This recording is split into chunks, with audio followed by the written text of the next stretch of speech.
Olá, no vídeo anterior nós falávamos sobre o espírito antidogmático que caracteriza o homem de um modo especial após o iluminismo. E falamos, ou começamos a tratar, sobre a origem da palavra dogma, dogmatismo. Tratamos do dogmatismo ingênuo, que é otimista quanto à sua capacidade de compreender e apreender a verdade. Ponto.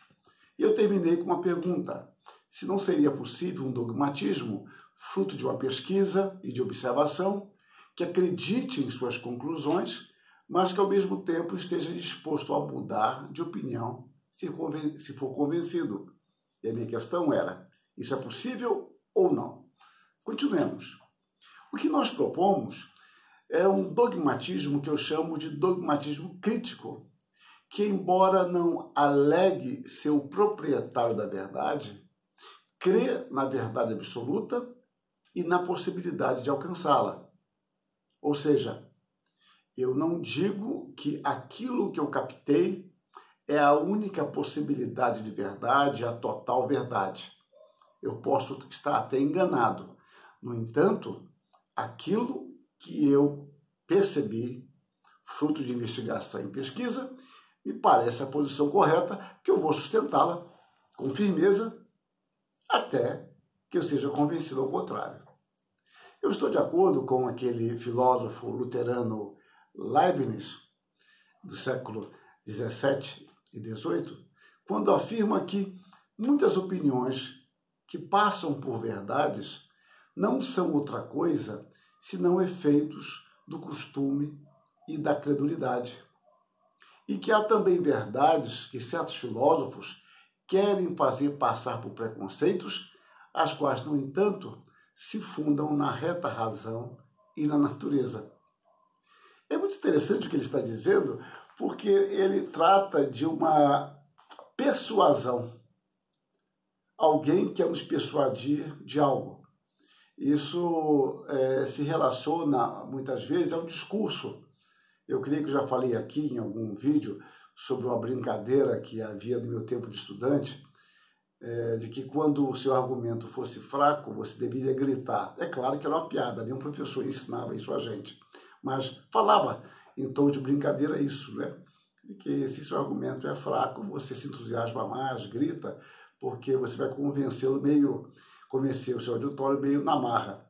Então, o Leibniz está dizendo: muitas opiniões passam por verdades, elas não são outra coisa senão efeitos do costume e da credulidade. E há também certos filósofos que querem fazer passar por preconceitos, as quais, no entanto, se fundam na reta razão e na natureza. Por trás disso aqui há o desejo, há o querer. Para não cairmos nesta armadilha, nós temos que exercitar o nosso juízo crítico. Uma dose de relativismo, apenas como um tempero corretivo, pode ser-nos útil aqui. Mas precisamos enfatizar que a atitude simplesmente antidogmática se equivoca pela sua percepção, julgada correta, de que não podemos ter certeza de nada. Então, se a gente sustentar isso, nós cairemos no que eu estou chamando de dogmatismo negativo. Eu me nego a crer que posso ter certeza. E a pergunta seria: você tem certeza disso? Tenho. Bom, então seria um dogmatismo negativo. Desta forma, qualquer pronunciamento tido como certo e verdadeiro seria rotulado deste modo, como atitude dogmática. Então você afirmou com convicção, com certeza? Não, você é um dogmático.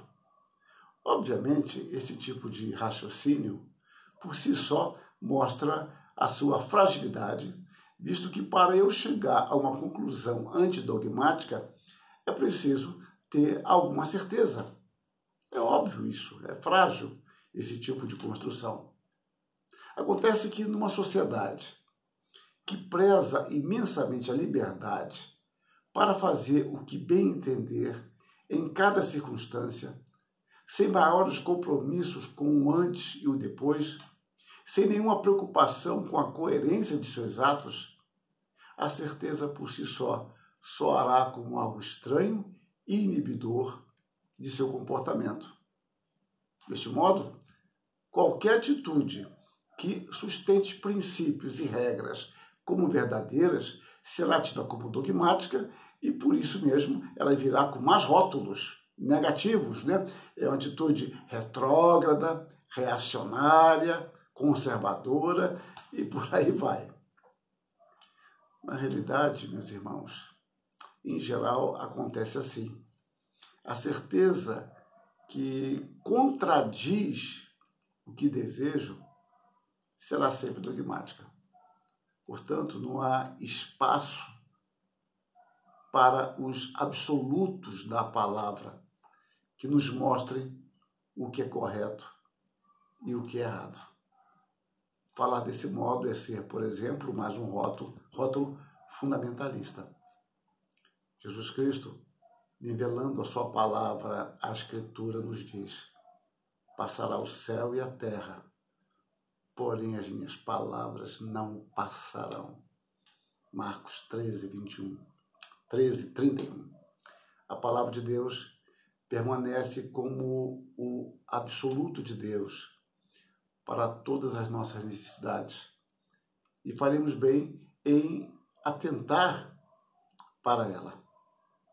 Parece-nos de extrema pertinência a asserção de Ernest Renan, que em muitos pontos teológicos era um homem com uma teologia bastante deficiente, mas aqui, digamos, pela graça comum, ele apresentou algo que, quando eu li há muitos anos, eu fiquei admirado.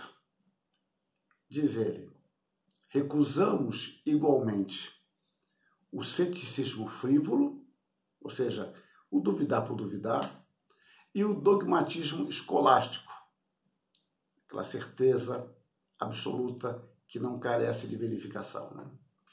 Somos dogmáticos críticos. Gostei da expressão dele, dogmáticos críticos. Cremos na verdade, embora não pretendamos possuir a verdade absoluta. Repare, meus irmãos, que aqui nós caminhamos dentro de uma proposição bastante segura e, ao mesmo tempo, incômoda. Segura porque nós sustentamos aquilo que verificamos e avaliamos. Nós não tergiversamos quanto a isso, mas estamos dispostos a ouvir, a analisar posições diferentes e até mesmo a mudar de posição, se formos convencidos, porque nós cremos que podemos conhecer a verdade, mas não significa que eu esgotei a verdade. E como temos visto, nós não esgotamos a verdade absolutamente. Então essa posição me parece bastante séria, bastante comprometida com a pesquisa. Ela envolve muita, ou pelo menos um desejo de muita honestidade acadêmica.